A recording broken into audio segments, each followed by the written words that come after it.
एक पंक्ति के साथ कि यदि राजनीति के कुटिल चालों से विस्थापित मारा जाएगा, यदि राजनीति के कुटिल चालों से विस्थापित मारा जाएगा तो याद रखिएगा सभी मंत्रियों सभी विधायकों का परोस सदियों तक धिक्कारा जाएगा, सदियों तक धिक्कारा जाएगा। मैंने ऐसा नहीं होता है। आप एक बार चलिए मेरे साथ, हर जगह विस्थापित लाठियां खा रहे, गोली खाए अध्यक्ष महोदय, मामूली विषय नहीं है। सीधे सर पे गोली मारा गया विस्थापन के नाम पे। केवल प्रक्रिया प्रक्रिया प्रक्रिया नहीं, मैं विश्वास करने वाला हूं इस पे नहीं। अध्यक्ष महोदय आपको हाथ जोड़ के विनती करते हैं। ठीक है ठीक है ठीक है। माननीय सदस्य जयराम जी, माननीय सदस्य, आपको तो पिछले कार्रवाई के बारे में माननीय मंत्री बता दिए, अब थोड़ा सा काम बाकी है, थोड़ा काम बाकी है। शीतकालीन सत्र से पहले निराकरण हो जाएगा, हम तो ही कह रहे हैं। अभी मानसून सत्र में है, शीतकालीन सत्र से पहले आप निराकरण कर दीजिए। माननीय मंत्री जी प्रयास तो करिए।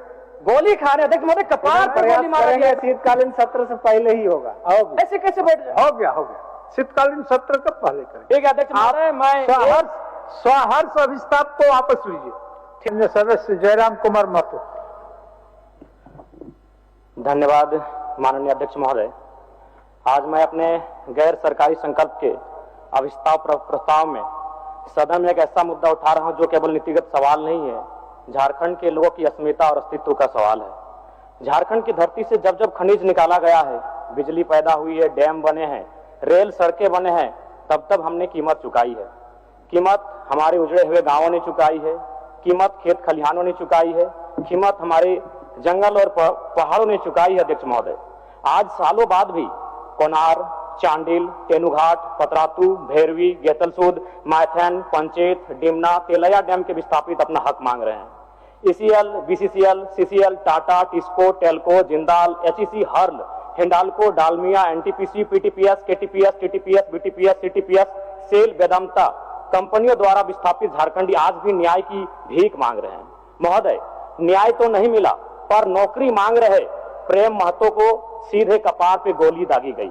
ये इस राज्य की दर्दनाक सच्चाई है। अध्यक्ष महोदय, सिंदरी, बागमारा, बड़का गांव में आज लगातार लोग विस्थापन के मामले में संघर्ष कर रहे हैं और उन पर जबरन एफआईआर हो रहा है, लाठियां चार्ज की जा रही है। ये हमारे राज्य की सच्चाई है। अध्यक्ष महोदय, भौरा, सुरुंगा, पहाड़ी गोड़ा में जबरन रेती जमीन पर ओबी डंप किया जा रहा है। शासन प्रशासन मौन और मुक्त दर्शक बनकर केवल तमाशा देख रही है। अध्यक्ष महोदय, छोटकी बउआ में हेवी ब्लास्टिंग से गांव जमींदोज हो चुका है। अध्यक्ष महोदय, विस्थापन यानी जमीन का संघर्ष का लड़ाई। आज भारत और पाकिस्तान की जो लड़ाई है वो पीओके जमीन का मुद्दा है। आज भारत और चाइना की जो लड़ाई है, डोकलमाम अरुणाचल प्रदेश और जमीन की लड़ाई है। आज इजराइल और फिलिस्तीन की जो लड़ाई है, गाजा पट्टी की लड़ाई, वो जमीन की लड़ाई है। आज ईरान और इजराइल की जो लड़ाई है अध्यक्ष महोदय, वो जमीन की लड़ाई है। आज यूक्रेन और रसिया की जो लड़ाई है, क्राइमिया, वो जमीन की लड़ाई है। अध्यक्ष महोदय, यानी आज समझ सकते हैं विस्थापन एक कैसा दर्द है जिसकी लड़ाई आज झारखंड का कोना कोना यहाँ के जनमानस लड़ रहे हैं, चाहे वो एनटीपीसी से हो, गोंदलपुरा हो या गोड्डा का अडानी पावर प्लांट हो। अध्यक्ष महोदय, जमीन के लिए आप देख सकते हैं पूरे विश्व के परिस्थितियों का आकलन करें तो एक देश दूसरे देश पर परमाणु बम दाग रहा है जमीन के विवाद में। अध्यक्ष महोदय, आज झारखंड के हर एक विस्थापित के सीने में भी परमाणु बम है, लेकिन उसे आस्था इस लोकतंत्र पर, उसे आस्था इस विधानसभा पर कि कभी तो कोई नीति बनाएगा और उनकी समस्याओं का निराकरण करेगा। अध्यक्ष महोदय, लोग 7 दिन में उत्तर का प्रति उत्तर देते हैं, लेकिन आज हमारे विस्थापित, आज हमारे रैयत 70 सालों के बाद भी ये आस्था लगाकर बैठे हैं कि इसका शायद कोई आके नीति बनाए और उनकी समस्याओं का निराकरण करे। तो अध्यक्ष महोदय, मैं माननीय मंत्री महोदय से आग्रह करता हूं कि वह स्पष्ट करे विस्थापितों की समस्या के निराकरण के लिए विस्थापन आयोग का गठन, पुनर्वास आयोग का गठन कितनी समय की अवधि में करने जा रहे हैं। माननीय मंत्री जी। माननीय सदस्य ने जिन बातों को उठाया है विस्थापन की समस्या को लेकर के, और इन्होंने स्पष्ट पूछा है कि 90 दिन से अधिक बीत चुके हैं, सरकार विस्थापन आयोग गठन की तारीख तय करने के संबंध में वो जानकारी चाहते हैं। मैं आश्वस्त करना चाहता हूँ सदन के माध्यम, आपके माध्यम से अध्यक्ष महोदय, कि सारी प्रक्रियाएं पूरी कर ली गई है, विधिच्छा भी कंप्लीट, बहुत अति शीघ्र जो है ना विस्थापन आयोग का गठन होने जा रहा है। इसलिए माननीय सदस्य आग्रह करेंगे कि अभिस्ताव को वापस लें। अध्यक्ष महोदय, मैं आपको जानकारी दे दूं कि आज से ठीक 3 महीना पहले बजट सत्र चल रहा था और उसी बजट सत्र में हमारे माननीय विधायक जी बैठे हैं रोशन लाल चौधरी बड़का गांव से, इन्होंने यही प्रश्न किया था और माननीय मंत्री महोदय का उत्तर था 90 दिनों के अंदर विस्थापन आयोग का गठन किया जाएगा। तो कैसे मान लिया जाए माननीय मंत्री महोदय, मैं आपका आदर करता हूं, आपका सम्मान करता हूं, आप मेरे बड़े भाई स्वरूप हैं, लेकिन सरकार की कथनी और करनी में बहुत बड़ा अंतर है अध्यक्ष महोदय।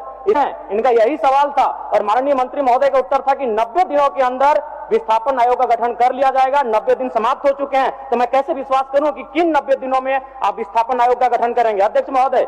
इसीलिए मैं चाहता हूं कि आज वो स्पष्ट कहें कि कब तक इन नीतियों का निराकरण करेंगे। माननीय मंत्री जी, 90 दिन के अंदर विस्थापन आयोग निर्माण करने के लक्ष्य में आप क्या क्या एक्सरसाइज किए हैं, क्या क्या किए हैं, कहां तक किए हैं, जानकारी दे दीजिए। अध्यक्ष महोदय, सारी प्रक्रिया नियमावली की गठन हो चुकी है, विधि विभाग से परामर्श हम लोग प्राप्त कर चुके हैं, कार्मिक विभाग से, मैंने प्रक्रियाधीन है कैबिनेट की प्रक्रिया में, इसलिए मैं आश्वस्त कर रहा हूं कि बहुत जल्द अति शीघ्र विस्थापन आयोग की गठन हो। माननीय सदस्य अपना विस्तार वापस करें। ठीक अध्यक्ष महोदय, अध्यक्ष जयराम जी, समय ज्यादा नहीं, महत्वपूर्ण विषय है महोदय, आप हम आप ही को सहयोग कर रहे हैं। 90 दिन के अंदर जो मंत्री जी का आश्वासन सदन के अंदर था, उसमें कुछ दूर तक चले हैं, लेकिन अंतिम जगह पर नहीं पहुंचे हैं, बहुत शीघ्र पहुंचेंगे, यही थोड़ा सा समय लूंगा। चलिए अध्यक्ष महोदय, ये गंभीर विषय है। गोंदलपुरा में लोग 1000 दिनों से धरना पर बैठे हैं, 13 माइल में लोग धरना पर बैठे हैं, यानी नगरी में भी लोग विस्थापन को लेकर आंदोलन कर रहे हैं। गंभीर विषय है अध्यक्ष महोदय। मैं चाहता हूं कि नीति में यह तय होना चाहिए कि भूमि अगर छीनी जाएगी तो भूमि के बदले भूमि मिले, उचित मुआवजा मिले, हर प्रभावित परिवार को रोजगार की गारंटी मिले। विस्थापन से पहले ये आपका मांग है, ये अलग विषय है, ये आपका मांग है, आप किसी भी प्लेटफॉर्म में इस मांग को रख सकते हैं, ये अलग विषय। मैं एक सुझाव देना चाहूंगा। क्वेश्चन आपका है, एक सुझाव, अभिस्ताप जो है, उस अभिस्ताप के परिप्रेक्ष्य में माननीय मंत्री आपको आश्वस्त करेंगे कि कितने दिनों के अंदर ये बाकी जो काम है इसको कर लेंगे।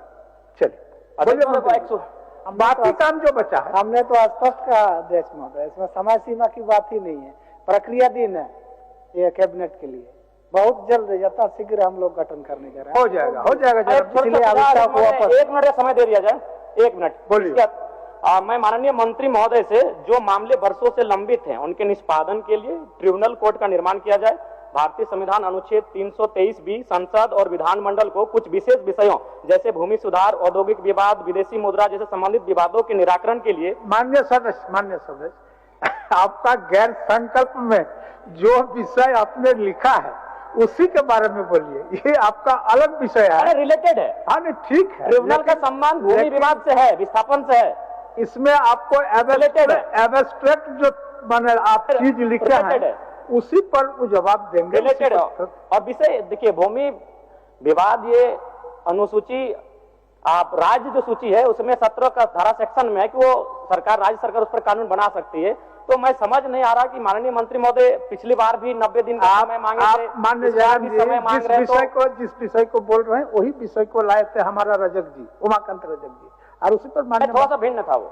करीब सीधा एकदम सीधा ऑब्जेक्टिव माननीय मंत्री महोदय बता दें, ताकि अगला बार, आज जो मैं सवाल पूछ रहा हूं, ताकि अगला बार कोई माननीय सदस्य विस्थापन पर बहस और सवाल ना करे, अपना समय जाया ना करे, बता दें कितने दिनों में स्पष्ट। ये सवाल घुमा फिराकर 2-3 माननीय सदस्य आज लेकर आए हैं। ठीक, माननीय मंत्री जी, हमने स्पष्ट कह दिया अध्यक्ष महोदय, इसमें और अति शीघ्र मैंने कह दिया, प्रक्रियाधीन है कैबिनेट के प्रक्रिया में, तो इसलिए उस पर समय नहीं दिया जा सकता। वो 1 महीना भी हो सकता है, 3 महीना भी हो सकता है, लेकिन गठन की प्रक्रिया है, तुरंत हम लोग करने जा रहे हैं। ठीक है, मान लीजिए तुरंत, फिर भी 15 दिन 45 दिन। अच्छा, तुरंत जब बोलते तो तुरंत का शब्द 2-4 साल थोड़ा होता है, तुरंत मतलब अगले सत्र से पहले मान लें। अगले सत्र जब हम लोग शीतकालीन सत्र में सदन में बैठेंगे, उससे पहले हम मान लें कि माननीय मंत्री महोदय निराकरण हो जाएगा, करने जा रहे हैं। राज्यहित में आपकी भी चिंता और भी माननीय सदस्यों की चिंता को विशेष ध्यान देते हुए इस राज्य में लाखों लोग जो विस्थापित हुए उनके साथ न्याय हो। सरकार गंभीर है और हम लोग गठन करने जा रहे हैं, इसलिए आप इस को वापस करें। माननीय अध्यक्ष महोदय, ऐसा नहीं होता है। आप एक बार चलिए मेरे साथ, हर जगह विस्थापित लाठियां खा रहे, गोली खाए अध्यक्ष महोदय, मामूली विषय नहीं है। सीधे सर पे गोली मारा गया विस्थापन के नाम पे। हम जयराम कैसे जी, केवल प्रक्रिया नहीं, मैं विश्वास करने वाला हूं इस पे नहीं। अध्यक्ष महोदय, आपको हाथ जोड़ के विनती करते हैं। ठीक है विस्थापन माननीय का- सदस्य नहीं, जयराम नहीं। जी, माननीय सदस्य, आपको तो पिछले कार्रवाई के बारे में माननीय वही मंत्री तो हम बता कह दिए। रहे हैं। अब अध्यक्ष थोड़ा महोदय, सा हम काम वही पूछ बाकी रहे है, हैं कि थोड़ा क्या काम बाकी है। शीतकालीन सत्र से पहले निराकरण हो जाएगा? हम तो वही कह रहे हैं, अभी मानसून सत्र में है, शीतकालीन सत्र से पहले आप निराकरण कर दीजिए। माननीय मंत्री जी, प्रयास तो करिए। गोली खा रहे अध्यक्ष महोदय, कपार पर गोली मारा गया। शीतकालीन सत्र से पहले ही होगा। ऐसे कैसे बैठ जाए? हो गया शीतकालीन सत्र का पहले करें। ठीक है अध्यक्ष महोदय, मैं स्वहर्ष अभिस्ताप को वापस लीजिए। ठीक है अध्यक्ष महोदय, एक पंक्ति के साथ कि यदि राजनीति के कुटिल चालों से विस्थापित मारा जाएगा, यदि राजनीति के कुटिल चालों से विस्थापित मारा जाएगा तो याद रखिएगा, सभी मंत्रियों सभी विधायकों का परोस सदियों तक धिक्कारा जाएगा, सदियों तक धिक्कारा जाएगा। मैं इन्हीं शब्दों के साथ अपने अभिस्ताव प्रस्ताव को वापस लेता हूं। माननीय सदस्य क्या है?